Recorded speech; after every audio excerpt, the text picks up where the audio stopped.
dia merupakan satu risiko bagi orang ramai bila berurusan dengan broker. Okay, kalau dalam akta sendiri dia bagi tahu yang mana-mana pihak boleh menjalankan aktiviti jual beli, tetapi dia tak boleh mendapat sebarang komisen daripada aktiviti tersebut.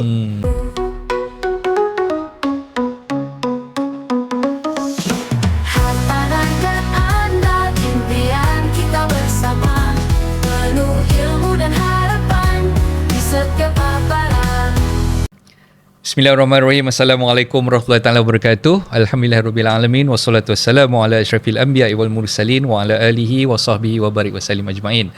Setelah sekian lama kita tak bersiaran dalam podcast Hartanah dan Anda, kali ini kita bersama-sama dengan host anda, iaitu saya Isaac Ismail, dan juga tetamu khas yang saya undang, dan saya akan keluarkan beliau sekejap saja lagi. Hari ini kita nak sembang topik berkaitan dengan implikasi perang Iran, Israel dan juga USA terhadap ekonomi Malaysia, khususnya dalam bidang hartanah. Dan untuk itu ada pelbagai orang kata apa, cabaran dan juga dugaan yang dihadapi akibat daripada peperangan tersebut terhadap kita, rakyat Malaysia. Dan untuk membincangkan topik tersebut, saya tidak berkesuarangan. Ada bersama-sama dengan saya sahabat saya yang saya undang khas daripada Gather Properties, iaitu saudara Hafiz Hassan. Apa khabar? Oh, baik, Alhamdulillah. Terima kasih banyak-banyak saudara Hafiz kerana sudi bersama-sama dengan podcast Hartanah dan Anda pada hari ini.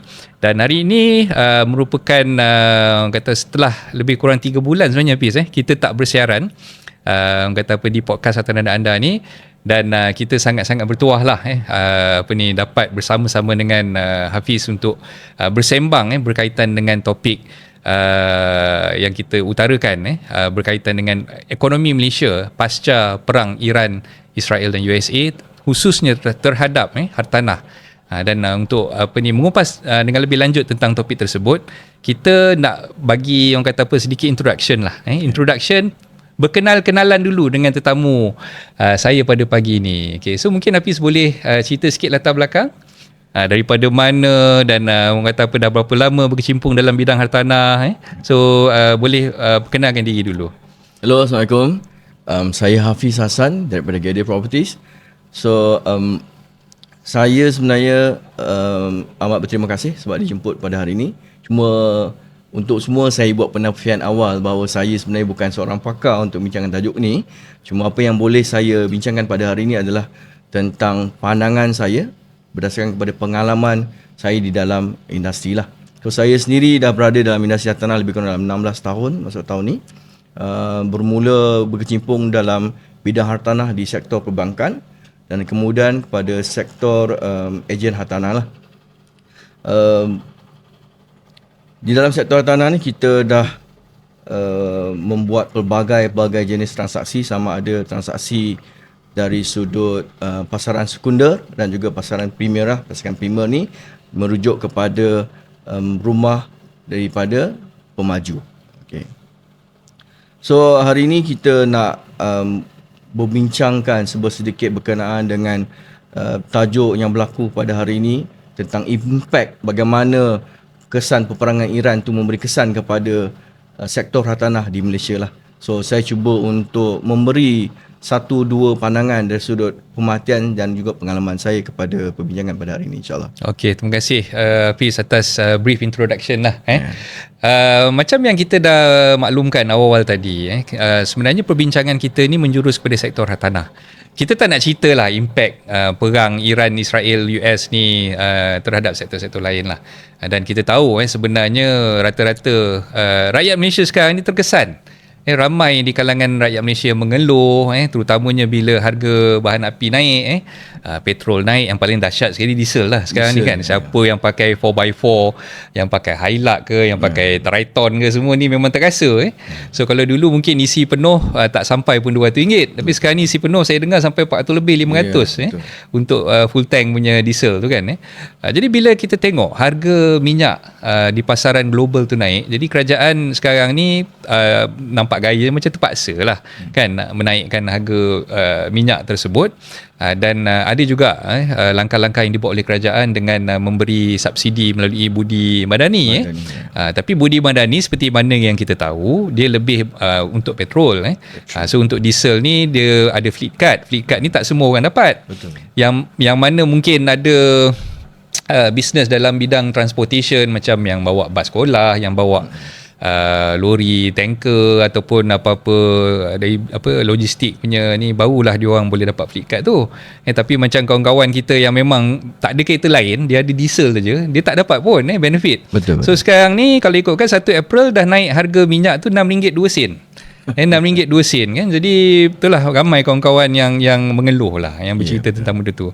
Jadi kalau kita tengok sebenarnya dari segi pasaran hartanah, saya tak nak kupas pasaran hartanah tu pada masa mungkin pasca COVID-19 ataupun 2-3 tahun sebelum ni. Kita nak tengok dalam situasi sekarang ni.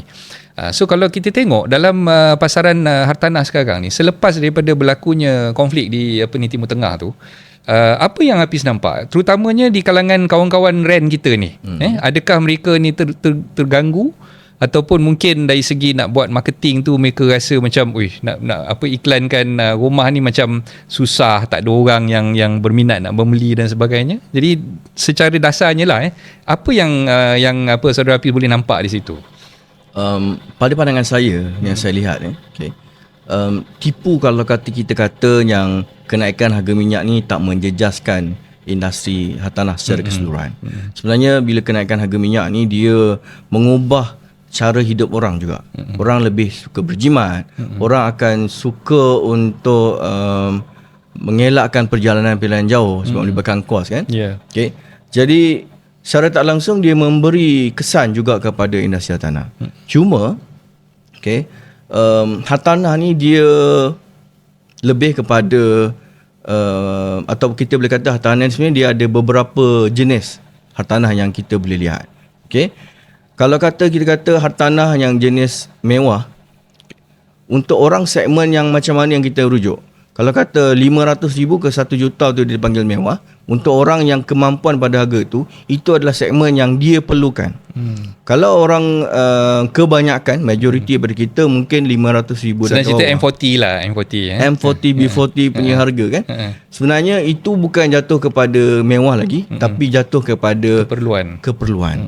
Jadi kalau kita tengok 10 tahun ke belakang pun ataupun 20 tahun ke belakang, segmen harga di bawah 500,000 yang mana jatuh kepada segmen keperluan, dia tak memberi kesan sangat kepada faktor ekonomi ataupun faktor luar.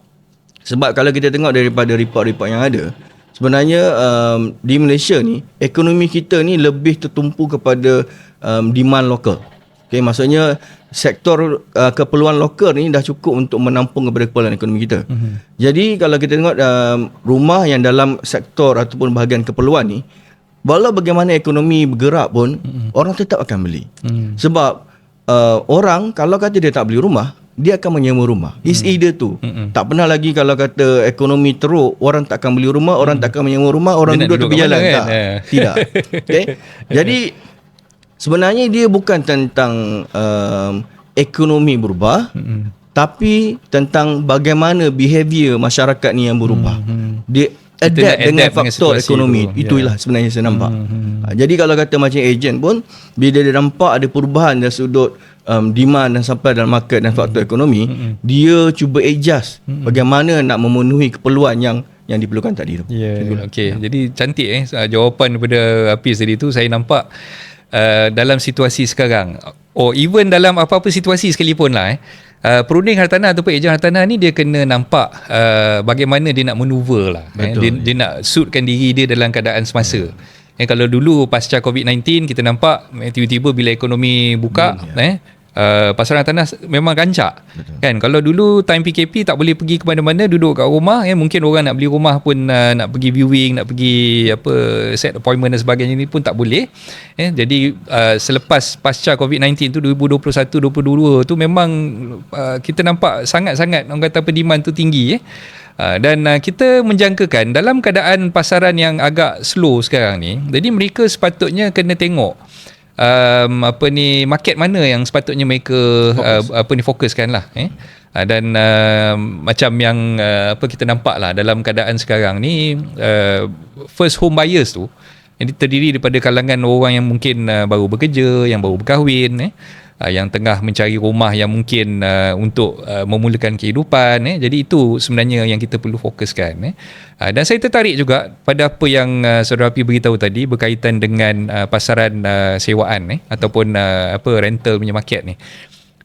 Macam mana sekalipun mereka yang mungkin tercari-cari rumah untuk disewa ni, mereka pastinya akan mencari rumah dari orang kata sudut kemampuan. So nak sewa rumah ni pula dia tak boleh lah nak fikirkan tentang harga yang terlalu mahal. Dia kena cari mungkin below 1,500 ataupun below 1,000. Tapi itulah hakikatnya bila kita cerita tentang market sewaan ni, minta maaf cakap lah, rent sekarang ni pun dah mula fokuskan ke arah situ juga. Kan, ke arah situ juga. Maknanya kalau dulu mungkin mereka nampak, commission untuk sewa ni tak begitu besar. Mungkin 1 bulan sewa je diorang dapat commission dari situ kan. Jadi sekarang ni nampak memang dah ramai dah rent yang mula nampak fokuskan pada market sewaan juga kan. Jadi itulah macam mana kita nak mendepani cabaran tu. Sebagai seorang perunding hartanah, sebagai seorang ejen hartanah ni, kita kena pandai suitkan diri kita dengan situasi itulah. Okey, soalan yang seterusnya saya nak tanya pada Hafiz lah. Sekarang ni kalau kita tengok, kebanyakan daripada perunding-perunding hartanah ni juga dia nampak isu untuk mengiklankan kos-kos pengiklanan ni pun katanya dah meningkat. Jadi mungkin ada cara yang Hafiz boleh share kepada kawan-kawan perunding hartanah kita ni, macam mana dia orang nak absorb ataupun nak elakkan daripada kos yang terlalu tinggi tu yang terpaksa diorang tanggung. Ada cara metod lain ke ataupun mungkin Hafiz sendiri mungkin boleh sharekan dari segi apa yang Hafiz boleh bantu diorang melalui Simplify dan sebagainya. Dari sudut cost marketing ni, bagi saya dia perubahan tu dia tak banyak compare dengan 10 tahun yang lepas, 20 tahun yang lepas. Okay? Sebab marketing ni dia is evolution, dia bukan revolution. Evolution maksudnya dia punya growth tu, perkembangan dia tu sederhana lah. Maksudnya dia sikit-sikit. Kalau macam dalam market, biasanya ejen akan guna medium-medium yang berbayar lah. Okay? Sebab kebanyakan medium-medium berbayar ni dia lebih efektif. Contohnya macam Mudah.my, iProperty, Property Guru, macam kawan kita punya platform tu PropMall. Okay? So setiap platform-platform ni dia ada targeted segment yang dia fokus. Sebab biasanya kalau kata online platform ni, dia sangat-sangat bergantung kepada bagaimana dia setting dia punya algoritma. So algoritma tu yang akan membantu sama ada kita dapat reach the exact right client ataupun tidak. Okay? Dan ada juga ejen-ejen yang fokus kepada pengiklanan yang percuma. Okay? Banyakkannya fokus kepada Facebook, TikTok, Instagram. Okay? Platform-platform yang percuma ni pula dia ada segmen-segmen umur dia. Okay, mungkin 30-an ke atas mostly fokus kepada Facebook. Dinosaur. Golongan dinosaur. Okay, kalau kata macam muda dalam 15 ke 30 tahun, TikTok, okay, mungkin dia TikTok. Kalau orang yang fokus kepada view gambar, lebih baik fokus kepada Instagram. Okay, so segmen-segmen ni sebenarnya antara segmen-segmen yang kebanyakan ejen dia boleh fokus lah. Okay, ada yang saya tengok tu satu ejen ni dia fokus kepada high-end property di Instagram. Yang mana semua high-end property tu dia buat memang dalam konsep commercial. Maksudnya dari sudut penggambaran, gambar, video yang dibuat tu sangat-sangat komersial, macam media punya company yang buat. So dari sudut tu nampak pro lah. Memang nampak pro. Dan dia conquer market high end melalui content premium yang dia ada. So dengan cara tu dia tak keluarkan satu modal pun untuk marketing. Cuma modal untuk mempublishkan content tu sendiri yang dia perlu buat. So untuk content punya segmen sebenarnya dia bukan satu tempoh masa yang sekejap untuk kita buat. Dia perlu konsisten. Sebab dekat dalam algoritma punya kerja ni, dia reward kepada kita punya consistency. Lagi banyak content dan juga lagi banyak bahan yang kita publish dekat dalam platform tu, algorithm dia akan membantu kita reach ke lebih banyak klien. Jadi jangan kalau kata kita harap buat 5-6 content, kita expect, oh kenapa tak ada view, kenapa tak ada orang respon, kenapa tak ada orang klik. So itu belum lagi sampai kepada consistency yang algorithm suka lah. Itu untuk free punya marketing. Okay. Dan kebanyakan juga dari ejen-ejen saya nampak dia dah mula untuk buat video okay, di TikTok. Okay. Ejen-ejen yang konsisten di TikTok sebenarnya dia memang bagi tahu yang demand daripada TikTok memang ada. Memang ada. Cuma don't expect tempoh masa sekejap untuk dapatkan respon tu. Biasanya dah lebih setahun 2 tahun dia baru dia dapat hasil tu. Dia kena build dia harvest. Punya nama you need to build your name, your branding. So benda tu yang kena ada lah. So dia tak ada satu jalan shortcut. Untuk ejen-ejen kita tak ada gaji, kita tak ada bonus. So kita kena create kita punya income tu dengan cara kita punya consistency dan disiplin lah. So kalau you jadi ejen, you tak ada disiplin, you tak ada fokus, memang susah untuk kita nak sustain dalam this industry. Okay. Berbalik kepada apa yang saya tanya kepada Hafiz tadi kan, berkaitan dengan platform Simplify, yang Hafiz tengah develop sekarang ni bersama dengan team Hafiz kan. So mungkin boleh sharekan kepada audience macam mana Simplify itu berfungsi dan bagaimana Simplify itu boleh membantu mereka di lapangan khususnya property agent dan juga peguam. So Simplify ni sebenarnya kita wujudkan pada tahun 2023. Antara reason kenapa saya wujudkan Simplify ni sebenarnya bila saya handle team real estate team saya tak ramai, lebih kurang dalam 100 lebih, hampir 200 orang.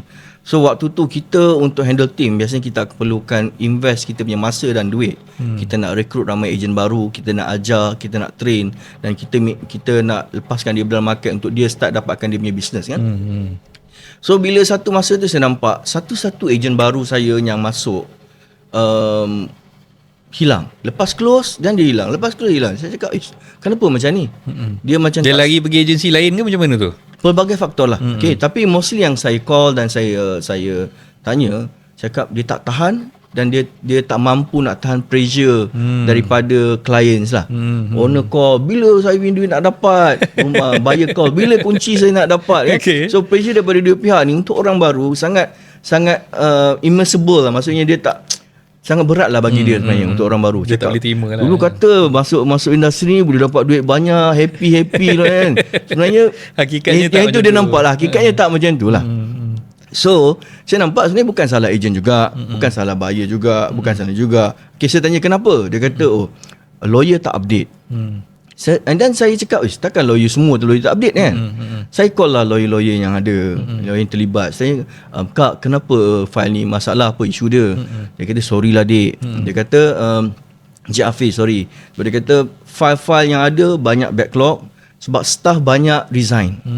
So bila staff dekat legal firm tu? Staff legal firm tu turnover tinggi kan, banyak file. So bila staff resign, tak ada orang nak take over. Jadi kes tu agak a bit delay. So bit delay, nak cari staff baru nak kena ajar balik. Okay, lawyer pula nak kena pergi cari marketing. So untuk proses tu akan terganggu lah. So bila proses terganggu, efek juga kepada ejen-ejen saya. So cakap, tak boleh jadi. Kita kena come out with something ataupun solution kepada isu ni. Saya check balik sebenarnya isu sebenarnya adalah communication je sebenarnya. Reporting.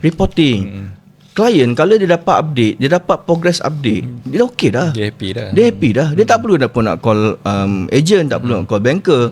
Dia tak perlu nak call lawyer selalu. Dia dah nak tahu je apa status supaya dapat tenangkan hati dia. Kan dia tak sabar nak dapat duit tu, nak pergi melancong ke, pergi haji ke apa kan. So dia boleh lah budget kalau dapat tahu bila tarikh dia boleh dapat tu. Ni dia bila tak tahu dia bising lah. Orang pertama yang dia akan bising agent lah. Waktu jual kata cepat. Nak agent tu yang recommend lawyer tu kan. Agent lawyer agent pun tepuk dahi. So benda-benda tu. So that's why disebabkan oleh situasi itu saya cakap isu sebenarnya adalah communication je. Orang nak update tu je. So that's why kita mula-mula kita buat Simplify. Apa yang kita propose adalah progress update. Semua orang boleh monitor. Bila kita dah buat, kita buat dengan kawan-kawan kita yang terdekat dulu, tengok, oi, benda ni berhasil. Nampak hasil. Dan dia refer kepada lawyer, kawan-kawan lawyer yang lain. Dan kita cuba buat lah. Dan kita dah nampak lah yang mana ejen pun dah tenang, dah tak perlu nak update. Sebab klien dah tak tanya dia dah, semua boleh check daripada sistem. Okay. Dan pun kita pun baru 2-3 hari lepas kita nampak orang dah post kat dalam thread dia kata, oh, sekarang proses penjualan rumah dia tu yang paling smooth yang dia pernah buat, tak pening apa-apa, semua mudah, semua dah update. So kita pun rasa bangga lah yang mana benda ni dapat membantu untuk permudahkan, smoothkan proses penjualan dan pembelian dekat dalam market lah. Okay. Dan kita sendiri pun tambah beberapa benda lagi untuk bagi value kepada rakan-rakan lawyer, rakan-rakan agent, rakan banker, macam mana boleh benefit dalam market ni. So macam contohnya untuk lawyer kita tambah satu lagi features untuk online consultation, yang mana business owner, SME owner yang nak dapatkan khidmat nasihat guaman boleh directly engage dengan lawyer dalam Simplify. Untuk agent boleh monitor semua kes-kes yang dia ada. Okay, boleh dapatkan dokumentasi, dapatkan timeline untuk proses. So mudah bila dia ada semua database ni lah. Itulah yang kita buat daripada Simplify. Alhamdulillah. Saya pun sebenarnya firma guaman saya adalah salah seorang daripada pengguna Simplify, dan kita dah pakai pun hampir 2 tahun lebih lah kan. Sejak ia mula-mula diperkenalkan lah oleh saudara Hafiz sendiri, dan saya nampak memang benefit tu kita boleh kata apa, nampak perbezaannya lah. Kalau kita guna sistem dan juga kita buat secara manual, berbeza. Betul. Dan klien sekarang ni tak perlu lagi nak keep on WhatsApp tanya kita apa status kan, sebab semuanya dah dibuat di hujung jari je.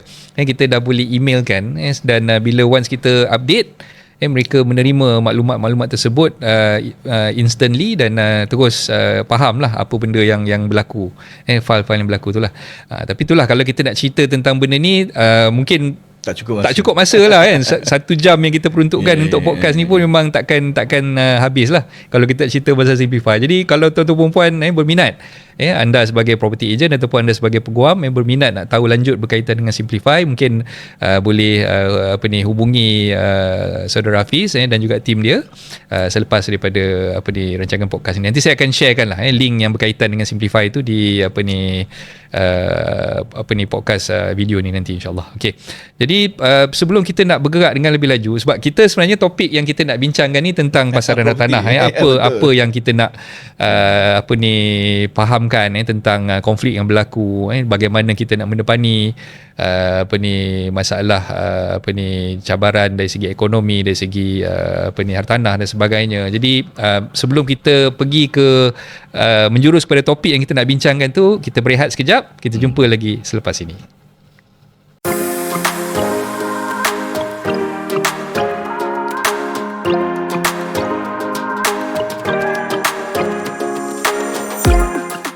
Kita kembali bersiaran bersama podcast Hartanah dan Anda. Saya Isaac Ismail, host anda, dan bersama-sama dengan saya daripada awal tadi adalah saudara Hafiz Hassan daripada Gather Properties. Okey.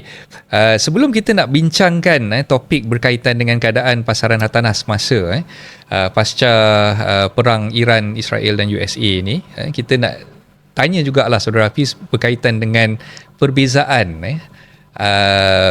property agent, real estate negotiator dan juga broker. Tu yang kita nak. Selalu kita bermain-main dalam fikiran kita kan. Kita selalu dengar broker tanah, real estate agent ataupun REA dan juga real estate negotiator. Jadi mungkin Hafiz boleh share sikit apa perbezaan dia yang sebenarnya lah. Perbezaan yang ketara di antara REA, REN dengan broker. Yang mana REA ni sebenarnya adalah mereka yang telah diberi tauliah certifications sebagai seorang license ejen hartanah. Maksud untuk jadi ejen hartanah ni atau dipanggil REA ni, dia perlu mendapat license yang dikeluarkan oleh lembaga BOVIA lah. Sekarang ni Board of Valuers, Estate Agents and Property Managers. Okay. So dengan adanya lesen tu, dia boleh mengoperasikan sebuah cawangan hartanah, agensi hartanah dan merekrut perunding hartanah, REN tadi. Maksudnya REN ni pula adalah mereka yang bekerja di bawah seorang REA tadilah.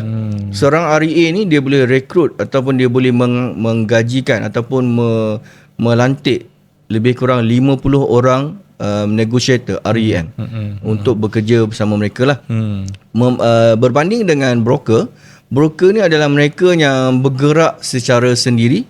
Okey, pergi jumpa owner penjual, pergi jumpa pembeli. Okey, yang mana dia merupakan satu risiko bagi orang ramai bila berurusan dengan broker. Okey, kalau dalam akta sendiri dia bagi tahu yang mana-mana pihak boleh menjalankan aktiviti jual beli, tetapi dia tak boleh mendapat sebarang komisen daripada aktiviti tersebut. Okey, yang mana untuk mendapat komisen ni dia mesti kena jadi seorang REA ataupun rent baru sah. So kalau kata dia pergi jual bagi satu orang ni dan dia minta komisen, yang tu sebenarnya salah di bawah akta lah.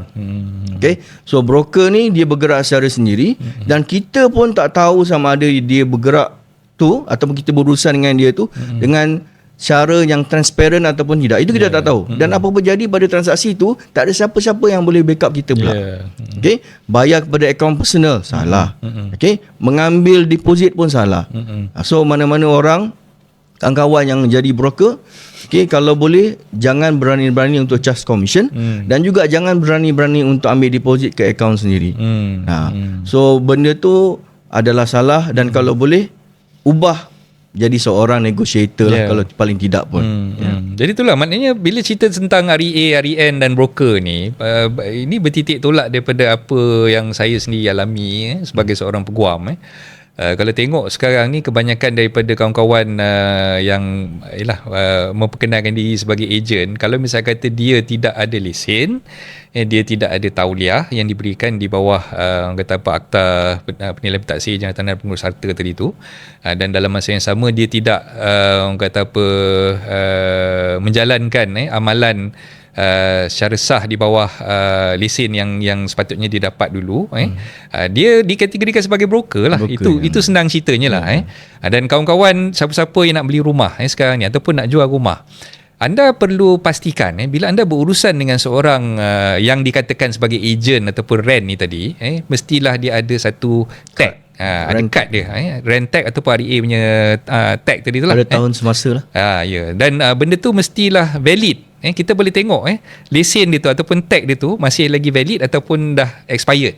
Sebab kalau ikutkan seperti mana yang kita faham lah, apa-apa profession yang secara profesional ni, bila dia nak mengamalkan profession dia tu, dia mesti renew setiap tahun. Macam saya sendiri pun sebagai seorang peguam, saya kena renew dengan majlis peguam. Kita panggil practicing certificate lah, ataupun dia panggil sijil annual. Setiap tahun kita kena renew kita punya lesen sebagai seorang peguam. Sama juga macam rent, sama juga macam REA. Setiap tahun dia kena, saya difahamkan ada kursus RRP. Kursus yang dia wajib attend untuk membolehkan dia dapat lesen tu, kan? Dan dia kena orang kata apa,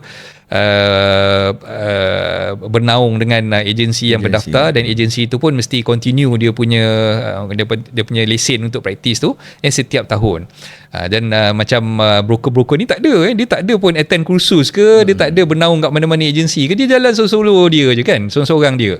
Jadi itulah, berhati-hati bila kita berurusan, pastikan orang yang kita berurusan tu adalah seorang ejen hartanah yang berdaftar ataupun real estate negotiator yang bernaung di bawah principal ataupun REA yang dia dah ada lesen tadi itulah.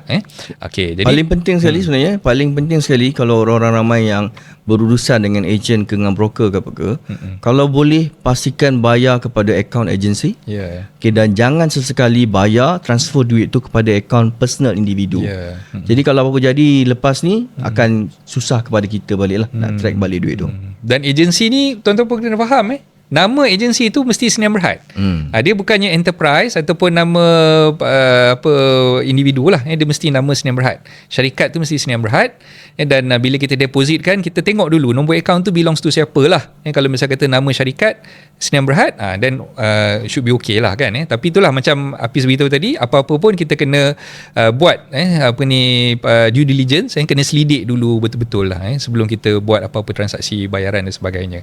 Okey, kita masuk kepada topik yang kita nak bincangkan. Sebelum rehat tadi kita dah utarakan satu persoalan berkaitan dengan pasaran hartanah pasca perang Iran Israel USA sekarang ni. Dan kita nampak bila berlakunya peperangan, kos bahan api naik, ramai orang yang mungkin terfikir ataupun tertanya-tanya lah, adakah ini masa yang sesuai untuk mereka membeli hartanah, kan? Adakah mereka boleh meneruskan hasrat untuk memiliki hartanah dalam keadaan ekonomi yang tak begitu menentu sekarang ni, kan? Jadi mungkin Hafiz boleh bagi sedikit pandangan ataupun saranan kepada mereka ni. Dia ada satu quote yang dibuat oleh Warren Buffett. Dia kata, be fearful when others are greedy and be greedy when others are fearful. Maksudnya kita nak cakap, bila terjadinya krisis, dia juga datang dengan peluang. Okay. Jadi peluang ni hanya boleh kita dapat bila mana kita ni bersedia lah. Okay. Kalau kata kita tengok tahun 1998 ekonomi krisis, okay, ramai orang sengsara, dan sebenarnya ramai juga yang mendapat peluang pada ekonomi krisis tu. Paling dekat sekali kalau kita tengok pada COVID, okay, ekonomi shutdown, okay, banyak orang tak bekerja. Tetapi tak boleh bekerja pun, kan? Boleh bekerja pun online lah. Okay. Tapi ramai orang yang dapat peluang. Peluang daripada mana? Contoh dari sudut stock market, ramai orang buat duit betul-betul pada waktu tu. Dan apabila ekonomi itu dibuka, sebenarnya lagi banyak peluang yang orang-orang yang bersedia ni, prepare ni, dapat keuntungan. Okay. Waktu ekonomi PKP waktu tu, rumah tak boleh nak jual beli. Jadi ramai orang yang dapat rumah pada harga yang murah. Okay, sebab bila ekonomi ni buka, orang desperate. Okay, ramai owner-owner ni yang jual lambat banyak benda. Kebanyakan orang yang tak bersedia akan assume tak mampu sebab tak boleh nak grab the market. Kita tak prepare. Tapi banyak orang yang dah bersedia dengan situasi ekonomi collapse ni. Okay, dia dah prepare semua all the bullets yang dia ada, supaya bila mana ekonomi tu buka, dia dah ready untuk masuk the market. Okay. Harga waktu ekonomi collapse ni akan jatuh, semua orang tahu. Beli waktu jatuh, jual pada waktu tinggi lah. Tu kalau konteks daripada seorang investor lah. Sebab tu Warren Buffett dia kata, waktu jadi takut bila semua orang tamak. Okay? Tapi jadi tamak bila semua orang takut. Kan? Itu konsep dia. Maksudnya, bila kata sekarang, orang kata jangan beli rumah. So kalau kita tengok konteks daripada demand akan menurun dan supply tetap akan banyak. Jadi bila supply banyak, okay, dia tak boleh nak equip dengan demand yang ada. Supply dia ada dua pilihan. Sama ada dia rendahkan atau kurangkan keuntungan, ataupun dia tanggung kerugian. Okay? Jadi owner-owner yang ada, dia desperate, dia perlukan duit dalam situasi ekonomi sekarang ni, dia terpaksa untuk kurangkan harga jualan dia tu, dan orang yang bersedia akan dapat rumah tu pada harga yang sangat-sangat diskaun. Okay? Tapi apa jadi bila semuanya dah selesai, ekonomi dah kembali pulih, perang pun dah habis, okay? Demand orang yang tak ditakut akan lama demand tu akan bertambah. Supply jualan tetap sama. Waktu tu lah permintaan akan meningkat. Bila orang tengok, oh, ramai orang nak rumah aku ni, tak boleh jual harga ni, rugi. Jual pada harga mahal sikit. Okay. So waktu tu orang-orang yang beli pada waktu harga rendah tu dah dapat perbezaan keuntungan atas paper lah. Maksudnya dia tak pernah selalunya rugi. Dia akan beri keuntungan pada orang yang sentiasa bersedia, okay, dan mengambil peluang pada situasi semua orang takut tadi itulah. Sebab bagaimanapun kalau kita tengok dia punya flow dia naik dan turun dan naik dan turun dan naik. Dia takkan ada naik selama-lama, dia takkan ada turun selama-lamanya. Because it is a vicious cycle. Dia cycle, kitaran. So waktu sekarang ni untuk orang yang bersedia, orang yang bijak, adalah waktu yang terbaik untuk membeli, sebab you boleh beli pada harga diskaun. Okay. Sebab tu saya sendiri, pengalaman saya tengok untuk makluman, mungkin ada yang tahu, mungkin ada yang baru dengar, saya duduk di Sarjana Villa Kajang dan merupakan Presiden Persatuan Penduduk di Sarjana Villa dah. Dan sejak beberapa tahun kebelakangan ini, dah 13 tahun saya duduk di Sarjana Villa tu, sejak 2013. Harga rumah ketika mana saya beli dulu, masa tu saya beli pada harga 1.2 juta lah, 2013. So ketika 2013 tu memang masa tu sebenarnya harga memang paling peak lah. Paling peak. Saya pun sebenarnya tersilap beli ketika tu. Tapi yalah, rumah idaman, rumah yang kita nak kan. Masa tu kita dah fikir banyak lah, macam-macam faktor yang kita fikir dan sebagainya. Cuma saya tersilap, saya beli pada harga yang paling tinggi kan. So kalau tengok sekarang ni sebenarnya Bila harga tu dah sampai ke tahap yang paling tinggi, dia tak boleh nak turun ataupun dia tak boleh nak pergi lebih tinggi daripada tu. Faham tak maksud saya? Maknanya dia mendata ataupun dia makin turun sikit. Dia tak boleh pergi lebih daripada tu. So apa yang berlaku sekarang pasca daripada COVID-19 itu 2021, 2022. Ketika tu saya nampak rumah-rumah di kawasan perumahan saya, rumah yang lebih kurang sama macam saya, 2.5 tingkat, dijual pada harga bawah daripada 1.2 juta. So kalau dulu tak boleh, tak nampak pun 1.2, 1.24, 1.25 dia akan pergi kat situlah harganya. Tapi pasca COVID-19 dia makin turun. Makin turun. Dan sekarang ni tuan-tuan dan puan, surprisingly ada klien saya yang beli rumah dekat kawasan perumahan saya tu lebih kurang sama macam rumah saya pada harga 1 juta ke bawah. Tu memang jackpot lah. Dia dapat tu dalam 980,000 je. Ini saya buka rahsia ni saya buka rahsia. Okay? Sebab tu tuan-tuan dan puan, yang penting sekarang ni kita nak beli rumah, kita kena tahu right timing. masa bila right timing untuk kita beli. Dan kalau anda mencari rumah-rumah yang mungkin untuk anda duduk bersama dengan keluarga, untuk anda membesarkan anak-anak, dan tapi dalam keadaan sekarang ni mungkin anda tak berani nak beli rumah yang mungkin harganya 500 ataupun 600,000 ke atas. Anda tak perlu pun nak cari harga yang sebegitu. Anda boleh je cari rumah yang mungkin di bawah 500,000 kan. Yang penting cari yang memang betul-betul ikut kemampuan dan dalam masa yang sama berdasarkan kepada apa yang Saudara Hafiz beritahu tadi dan pengalaman saya sendiri, cari yang below market value. Banyak sekarang ni lambakan rumah-rumah terutama di pasaran sekundar untuk subsale ni memang berlambat-lambat lah orang kata. Cuma kita kena cari yang betul-betul dan pastikan kita berurusan dengan perunding hartanah ataupun ejen hartanah yang berdaftar, sebab mereka ni yang akan bantu anda. Anggaplah mereka ni sebagai kawan-kawan anda. Janganlah anggap mereka ni macam nak kejar sales dan sebagainya. Tapi saya percaya ramai kawan-kawan saya kenal beribu-ribu ejen yang memang berurusan dengan saya setiap hari dan sebagainya. Saya tahu ejen ni memang bukan nak jual semata-mata nak dapatkan commission saja, tapi mereka cuba nak membantu tuan rumah nak jual rumah mereka dan juga membantu pembeli-pembeli untuk mendapatkan rumah yang mereka idam-idamkan, insya-Allah. Okey, balik kepada Hafiz. Kalau kita cerita pasal pasaran sekundar lah, sekarang ni kalau kita tengok kebanyakan daripada rumah-rumah di pasaran sekundar ni yang nak jual ni mungkin harganya sedikit sebanyak dah mungkin menurun lah. Bagaimana pula Hafiz nampak di pasaran primer, rumah-rumah di sektor pemaju ni? Kalau ikut untuk sektor primer yang mana pemaju, kalau kita tengok report daripada KPKT, dia kata pertambahan projek setiap tahun tu lebih kurang dalam 5 ke 10%. Okay. Cuma dalam report juga ada beritahu yang property overhang juga meningkat sebenarnya. Okay. Cuma kalau sudut kita lihat balik ciri-ciri kriteria untuk property yang overhang tu, dia lebih kepada property yang melibatkan lifestyle. Okay. Contohnya macam suite, okay, studio. So rumah-rumah macam tu sebenarnya yang paling suka sekali nak beli sebab dia bukan masuk dalam kategori needs. Okay. Property yang masuk dalam kategori kehendak wants, millions properties, okay, studio, rental properties yang dijual untuk tujuan rental. So yang tu sebenarnya memberi kesan yang agak besar dalam sektor primer. So pemaju sebenarnya dalam sektor ni dia amat sukar untuk dia kena tukar strategi lah. Dia kena tukar strategi. Tapi dalam sektor macam rumah wait, rumah pertama bawah 500,000, bagi saya masih lagi dapat dijual dengan yang baik lah. Dia tak beri kesan sangat sebab benda tu dalam kategori needs.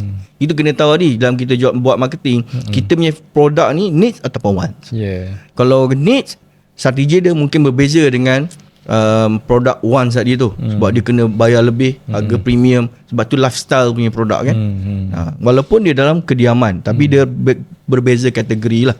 So selagi mana dia berada dalam kategori kediaman, keperluan, saya tak ada masalah untuk untuk jual lah. Bila tengok kos bahan binaan sekarang ni makin meningkat, sebabkan harga diesel makin tinggi dan sebagainya. Adakah Hafiz nampak kerancakan pemaju-pemaju untuk membina projek ataupun membangunkan projek-projek baru ni akan berterusan ataupun dah mula affected? Saya rasa dia memang akan efek kepada sektor pembinaan lah. Sebab kalau kata petrol, diesel naik, harga barangan supply untuk simen kan. pembinaan tu memang naik mendadak. Ya, betul. Even sebelum perang ni pun harga barangan tu dah naik mendadak juga. Setiap bulan kadang-kadang naik. Ya. Okay. So bila pemaju dia buat projek, biasanya dia dah project costing ni untuk 6 bulan ke setahun yang akan datang untuk posting kenaikan harga tu lah. Dan dia kebanyakannya masih boleh absorb. Cuma yang baru saya rasa dia akan fikir 2-3 kali sampai ekonomi slow down balik, cool down balik dan baru dia akan buat lah. So kebanyakan dalam tempoh waktu ni pemaju apa yang diorang buat adalah diorang banyakkan land bank lah. Sekarang ni harga diskaun kan. So dia beli tanah. So ejen-ejen boleh fokus part ni lah. Dapatkan tanah cool, tanah listing tanah yang bagus-bagus, boleh promote kepada pemaju lah. Itu strategi juga. Strategi. Ya. Sebab saya nampak lah pemaju-pemaju ni dah tak boleh nak mendabik dada macam dulu lah. Kalau ikutkan dulu kalau zaman-zaman saya mula-mula praktis 20 tahun lebih sebelum ni kan, tahun 2000, 2001 ketika tu sebenarnya you nak beli rumah you kena beratur tau. Beratur ada yang sampai tidur dekat depan pemaju punya launching punya tapak tu. Sebab dia orang nak dapatkan unit, nak dapatkan lot dekat ni kan. Ada yang terpaksa buat masuk ballot dan sebagainya kena buat undian tu zaman-zaman tu lah. Tapi sekarang ni tak ada so kalau misalnya kata launching tu kalau kita tengok kawan-kawan kita yang mana yang buat sale dengan pemaju-pemaju hartanah ni dia nak dapatkan prospek apa semua ni, dia kena keluar, dia kena buat marketing, memang gila-gila punya marketing, barulah ada prospek yang kita boleh ni lah kan. Satu dia tengok pada ekonomi lah, maksudnya pada kalau jual pada ekonomi yang bagus, orang beratur. Jual pada ekonomi tak bagus, orang kurang. Jadi untuk tugas salesperson, agent, dia kena fleksibel dengan faktor ekonomi tu kan. Kalau kata ekonomi tak bagus ni, orang akan jadi reserve. So kena agresif lagi. Kalau kata waktu ekonomi bagus, semua orang keluar, tak perlu buat apa-apa pun orang datang. So still sama, still kena jual. Macam kami still kena jual. Cuma strategi tu berbeza ikut pada situasi lah.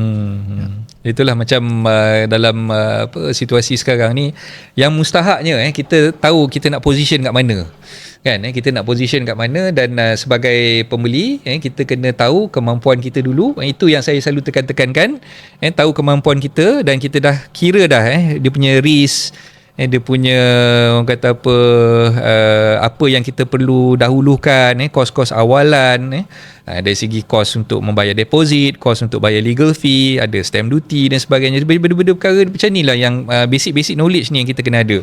Jadi beli dengan ilmu dan bukan dengan nafsu lah. Okay? Alright Fiz, kita dah masuk ke penghujung sebenarnya ni.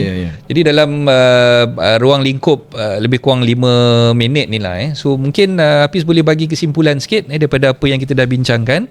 Adakah ini masa yang sesuai untuk kita beli rumah, dan kalau sesuai, macam mana kita nak go further tu? Macam kita nak meneruskan dengan niat kita untuk beli rumah tu? Kesimpulan yang boleh saya buat sebenarnya, dalam era ataupun perjalanan waktu yang kita lihat 10-20 tahun sehingga hari ini, lepas sehingga hari ini, sebenarnya harga hartanah di dalam lingkungan yang sama aja, sama ada dia naik dan dia turun. Bila dia turun dia akan naik, dan bila dia naik dia akan turun balik. Jadi ya dan tidak untuk orang beli hartanah atau rumah pada hari ini bergantung kepada situasi kita. Sekiranya kalau kita bersedia dari sudut mental dan juga kewangan untuk beli rumah, mungkin ini adalah waktu terbaik untuk kita beli rumah, sebab kita boleh dapat rumah pada harga yang diskaun. Okay? Tapi sekiranya kita belum ada kemampuan mentally and physically untuk beli rumah, mungkin ini sebenarnya adalah satu tempoh masa untuk kita bersiap sedia bila mana ekonomi bertambah baik nanti. Sekarang ni fokus kepada maintain perumahan yang ada, ataupun mungkin boleh untuk fokus kepada sewa saja dulu. Okay? Bagi contohnya pada pemilik rumah yang sedia ada, nak tambah rumah yang akan yang kedua untuk pelaburan, kena lihat dulu. Okay? Rumah yang kita nak beli tu, apa strategi income yang kita nak generate? Kita nak jual semula ke, ataupun kita nak dapatkan cash flow daripada sewaan? Mungkin sekarang ni adalah sektor sewaan adalah sektor yang boleh difikirkan, sebab bila orang tak beli rumah, orang terpaksa kena sewa. So ini benda-benda yang kita boleh consider lah. Dia tidak ada satu benda yang betul perlu beli rumah atau tak beli rumah. Tidak. Dia bergantung pada situasi kita sendiri. Dia ada kelebihan, peluang dalam mana-mana musibah sebenarnya kalau kita lihat dari sudut the bright side lah. Okay, So so ada itu hikmah di sebaliknya semua kan? ada hikmah di sebalik kejadian. Cuma bagaimana kita melihat kejadian atau musibah tu lah. Sama ada is either opportunities or a threat for us. Okay, terima kasih banyak-banyak atas kesimpulan yang dah diberikan oleh Hafiz sebentar tadi. Jadi kepada rakan-rakan, sahabat-sahabat kalau misal kata ada niat nak mencari ataupun nak membeli rumah, boleh hubungi Hafiz lah kan. So nanti saya masukkan nombor Hafiz dekat dalam kita punya video ni juga. Dan dalam masa yang sama, kalau anda ada sebarang urusan berkaitan dengan hartanah, nak gunakan hikmat peguam, jadi saya ala-lukan lah anda untuk berhubung dengan saya, dan firma guaman saya terletak di Bandar Tun Sri On Ceras. Jadi kalau di luar daripada kawasan Selangor, luar daripada kawasan Kuala Lumpur pun tak ada masalah, insya-Allah boleh. Kita boleh uruskan apa-apa urusan berkaitan dengan hartanah. Kalau nak buat urusan pusaka, nak buat urusan hibah, nak buat urusan pemberian kasih sayang dan sebagainya, itu pun boleh, tak ada masalah, insya-Allah. Jadi saya ucapkan ribuan terima kasih kepada tetamu saya, Saudara Hafiz Hassan, kerana sudi bersama-sama dengan kita. Jangan sedih Hafiz, InsyaAllah ada rezeki nanti kita boleh panggil Hafiz lagi, dan kita akan sembang topik-topik yang lain pula. Jadi teruskan bersama dengan hartanah anda. Jangan lupa subscribe dan jangan lupa untuk like video ni, dan kongsikan kepada kawan-kawan yang lain supaya manfaatnya sampai kepada mereka juga. Jumpa lagi pada masa-masa yang akan datang, insyaAllah. See you on the next video. Assalamualaikum. Assalamualaikum.